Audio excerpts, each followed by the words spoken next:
Hey, what is up guys? It's your boy Speed here, and today I want to talk about a niche but a very important hero that I think is going to start to explode in popularity. I believe that some of the best items in Dota right now are Drums of Endurance. I think Vlad's isn't necessarily broken, but is a very cool item built around the right team comps, and auras in general. Like, I'm a big fan of this idea of just buffing up right clicks.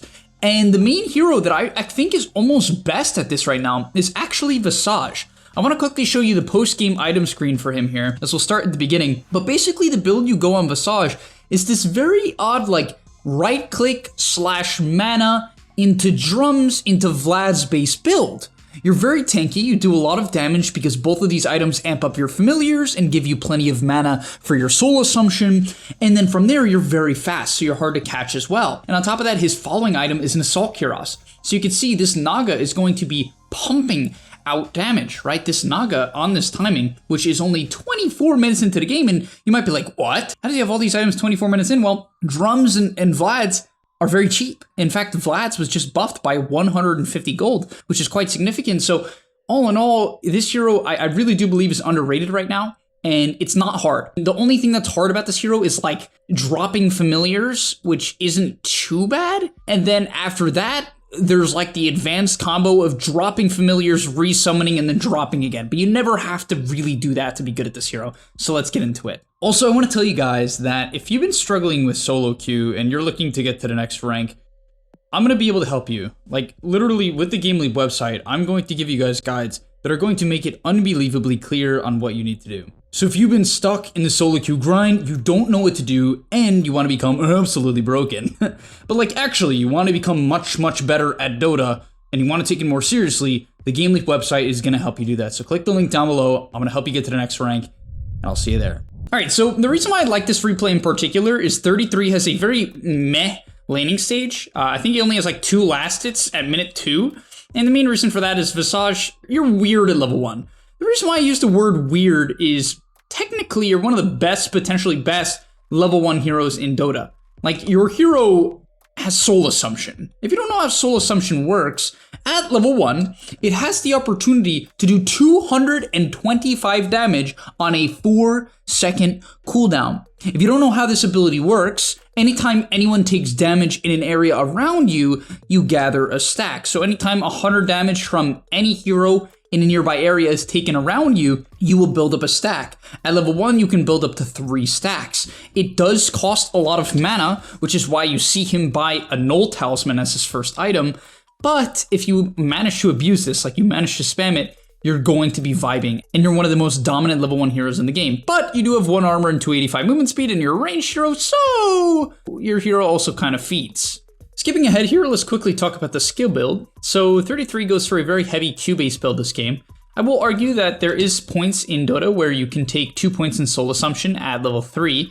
And the reason why you would do this is if the lane is very trade heavy and you're against a high armor hero like Terrorblade or Naga Siren, or, you know, even if you're against something like Slark who you struggle to hit, the soul assumption destroys them, right? So if it's a very heavy trade lane and you can manage to consistently build it up, you can max out the soul assumption and own the lane. However, against this Prophet, they never really have an opportunity to pressure him. This Prophet hero is just a little bit too good in the safe lane as a laner. I will be making a video on that actually in the future. I'm excited to do that. But either way, what I do want to mention is that this Q build is better for farming, because how it works is Grave Chill, it movement speed slows. It also gives you the movement speed. A lot of people don't understand that. And attack speed. It also gives you the attack speed. So basically, the more points you put in this ability, the more you hit harder and the more your familiars hit harder. So you actually want to spam it when farming as well. A lot of people don't get that, but it's a very important thing to note. Now, Visage as a hero does a couple of main things. So hopefully you win the lane at level 1, level 2. Unfortunately, 33 wasn't able to do that this game. We already talked about that. So what he has to do is kind of just play a little bit of catch up. Visage is actually a very good farming hero. Familiars don't really cost anything. Grave Chill is a very efficient ability when it comes to amping your farm. It does not cost a lot of mana, and you don't really use any other abilities. So as long as you have a Bassy Null, you can use Grave Chill practically off cooldown to flash farm camps, and that's exactly what he's going to do. He's not going to really look to rotate. You have to understand Visage is one of the worst rotating heroes in Dota. Like, he's like a top 3 worst rotating hero in the game, and that might sound weird. It's like, how is that the case? This hero is pretty strong with familiars, right? The problem is when you TP in, how do you bring the familiars? You don't. So you can TP in and resummon, which is an option and definitely should be something you consider, but if they die, then your game is ruined. So as we'll see here, he's going to take the bottom tier 1 tower, shove in the bottom wave, and continue to do so for the first 10 minutes of the game.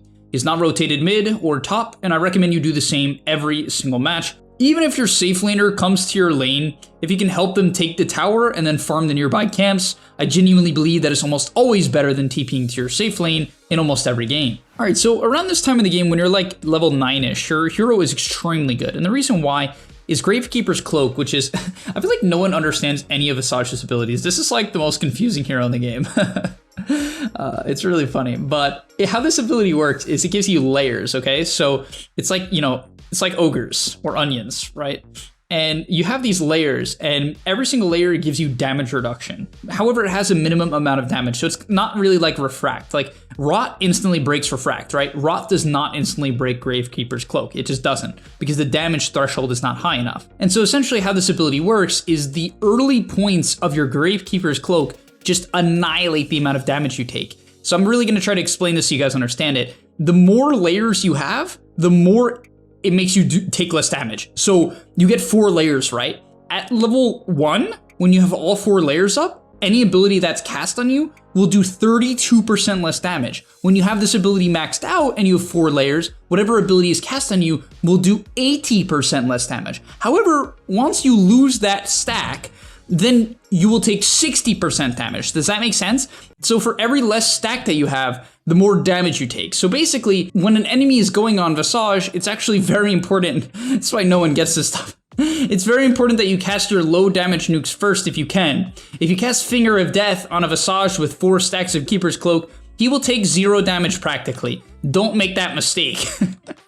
So as we'll see in this team fight here, he's very strong now. 3 points in the Cloak. A maxed out Q, you're gonna see he's doing a ton of damage to this IO, right? This hero pumps out damage in the early game with the familiars and with the birds. And we'll see even here on the Mickey, just able to chase him out. And this is kind of the power of Visage. Your hero, it just doesn't end in the fights, right? And that's why if fights go a long time, your hero thrives. So make sure you're kiting in and out. Don't overcommit on supports in the backline. Kind of just go on whoever keeps you in position and allows you to stay alive, because in that case, you'll just own the team fight. On top of that, he actually decides to skip his level 10 talent. Honestly, both of them are extremely good. From what I've seen, most players actually decide to go Grave Chill cooldown in most games. We'll see what he decides to go. One more thing to note as well about this hero is in team fights in general, you always want to go for the low armor heroes. Anytime you're a hero that has very high attack speed or like things that are based around clicking a lot and not for high damage, it's very important that you're killing the low armor heroes. You kind of need to use soul assumption on the high armor heroes if you ever plan on killing them, but someone like Rubik is honestly the perfect target. So he goes on the Rubik, pops his drums, and shreds the guy. If someone isn't running away, like let's say they're manning up, they just insta-die because the familiars don't have to chase. But either way, he easily solo kills the Rubik from full HP, and then we'll disengage afterwards. So the main spike on Visage's hero is honestly level 12, because around level 12 you're gonna have both your aura items, assuming you've been actually farming. I know most of you guys never actually farm, you're team fighting all game. But this timing is insanely important. And the reason why is the level 2 birds double in damage. They double in damage. What a crazy spike, right? Most abilities, if you look at most ultimates, they don't double in damage. Soulbind doesn't double at all. Song doesn't double in any way. Zip doesn't double. Nothing doubles, right? Most ultis do not double. It's just not how ultis work. Like, I guess Death Prophet ulti does double actually, which is why the level 12 spike on Death Prophet is also very important. So, there's a few heroes that have these 12 spikes that are insane. Visage is one of them. So if you're close to this 12 spike and close to your Vlads, feel free to slow down the pace of the game, get this item timing, because now your hero just annihilates, right? If you ever bump into a low armor hero, you genuinely remove them from the game, because on top of that, they now get a bonus 8 damage from Vlads, which is pretty significant considering how quick they attack. You have your drums as well, and then you have a max out Grave Chill, which by the way, he did take the Grave Chill talent at level 10. Also, to talk about talents, at level 15, you usually take the Armor Corruption. At level 20, you usually take the movement speed for Visage and Familiars. And level 25, honestly, this kind of depends on the game. I haven't seen too many people take the Grave Cloak grants armor, but if the enemy is killing you with mostly right clicks, I guess you could take it. The dilemma is with Vlads and this phase boots and an eventual AC, usually you have plenty of armor, so you don't necessarily need more armor. and therefore the familiar is probably better on average. All right, so let's finally see this hero really come into play and start to pump out the damage. And really the main thing to understand is not only do you pump out damage, but you're also really enabling your team to pump out damage as well for two reasons. Your birds have a stun and they hit very hard, and then you have a lot of auras. Like, he's currently just amping up this Nagas damage probably about by 20% with the drums active and Vlad's active, and that's extremely significant. But yeah, they take out the DP, and you'll notice this hero is just really, really sustainable in these team fights. They're gonna go onto the Prophet. He's gonna Grave Chill anything. Don't be afraid to Grave Chill a creep or Grave Chill a treant. It's all about just giving your familiars 70 attack speed. I mean, you can imagine why that's important, right? 70 attack speed just really amps up the damage that the familiars do. If you're not constantly spamming Grave Chill, your hero is gonna feel just useless. Like, that's just, you don't do really much damage without Grave Chill, which is why at level 10 you take the Grave Chill cooldown. Even though it might seem like you should take the damage, it's just Grave Chill is what makes this hero pump damage. He's gonna go onto the Furion here. He's getting healed up by an IO and has pretty high armor, so he's not dying that fast. He's also BKB'd, so no soul assumptions are coming out. But the chase continues. They're able to actually use cool enough Ink Swell on familiars. That's a little cool combo you can get going there. But yeah, now he's going to go on to the IO, completely remove him from the game. Does have to drop the birds. Keep in mind the birds do kind of get annihilated by Glyph in a lot of situations, so you got to be very careful around these towers. You'll see he's going to probably have to consider disengaging. No, he's going to go onto the Prophet, and look at this 1v1. This is what I'm talking about. If a hero gets stunned, or Overgrowth for that matter, or for this matter, look at the damage that Visage can do. Right, this is a carry Furion, right? This is their carry, just gets removed by the Visage. And so yeah, it's honestly insane. And do keep in mind, Visage is particularly good at killing ranged heroes because melee heroes have built-in Stout Shield, which I believe gives them a 50% chance to block 20 damage. And so obviously against familiars, that's gonna block a lot of damage because you're a low damage, high attack speed based damage type. So once again, low armor ranged heroes are the name of the game for Visage. High armor ranged heroes are number 2, or low armor melee heroes kind of are about the same. And then high armor melee heroes are your last target. But like going on a Terrorblade is like usually pretty useless, unless you're dropping your birds on him or you're using Soul Assumption.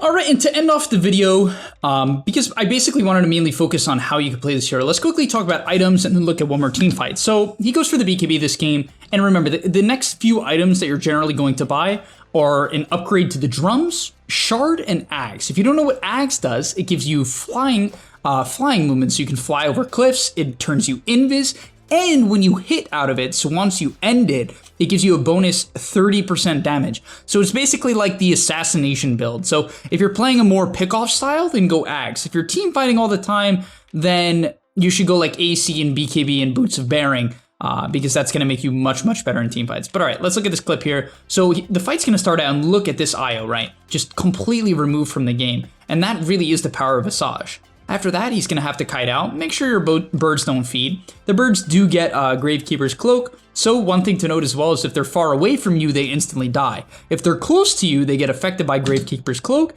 and they will not die. That's how the hero works. After that, we're going to see him go on to Matama Man here, and look at this damage. Matama Man assumes he can man up because he's the carry, but the consistent damage from the birds is just way too much, especially when he gets off the Grave Chill. He also goes for a resummon play on the bird's drop to make sure he could finish off the kill, which was really high skill. Just want to quickly replay that to make you guys see what I'm talking about. So as the BKB ends, right, he's going to eventually hit him with a W, right, throughout the Soul Assumption, drops the birds, and the birds, unfortunately, when you drop them, you can't use them for, I believe, 5 seconds, if I'm not mistaken. And so that's a huge period of time if you're trying to burst someone. So he resummons here, gets off the Grave Chill, and just takes out the carry. A massive play from 33. Also, before we end it off, I think this is actually a really cool thing as well. He picks up a gem with the axe here, or his support buys it for him. And this is really cool because the axe gives you the flying vision, the bonus movement speed, and invis. So with the gem, you're like the best D warder in the game. You can see he can easily just check every single hill. He'll run at this hill. And the thing is, you can lead with familiars as well. So your familiars can kind of do the scouting, and you can just kind of hold the gem behind. So you never have to actually put your hero out of position. And so this is really good. The map control you can gain with Ag's gem in the late game is insane, actually. You're definitely one of the best scouts. This is pretty awesome. All right, to truly end off the video, I just want to show you guys, man, this hero, he's got the +1 familiar at this point. He's got the Ag's bonus damage if it comes into play. He actually scouts out a hill ward there. But look at the damage, man. Really what's impressive here is when he Grave Chills this Prophet in a moment and gets that attack speed onto the birds, look at Matamaman's HP on the Prophet. He is getting shredded. Now, unfortunately, this is the carry, so he's got a Satanic and he's able to kite out. But with the resummon, he's able to actually get out of the Sprout as well with the Silent as Grave. That's the Axe. One thing I do disagree with is that he never bought the Shard. I think it's very powerful. I think it's definitely something you should buy most games. Unfortunately, his familiars do end up going down here. Does get off the late BKB, which does temporarily keep him alive and allows him to get back to base, which is why the BKB is important. It lets you get off your Shard, which he didn't buy, but it lets you get off your Shard, your Ags, and your Grave Chill. So it's just crucial. People will think like, oh, but it doesn't help the familiars. It's like, it does, because you get off Grave Chill. And yeah, that's pretty good. But all right, thank you guys so much for watching. I will see you all in the next one, and I'm out. Peace! And that's all, but remember, before you leave, come on, before you tune out, subscribe to the GameLeap website where we are going to help you get to the next rank. If you're stuck, click the link down below, and I'm out. Peace.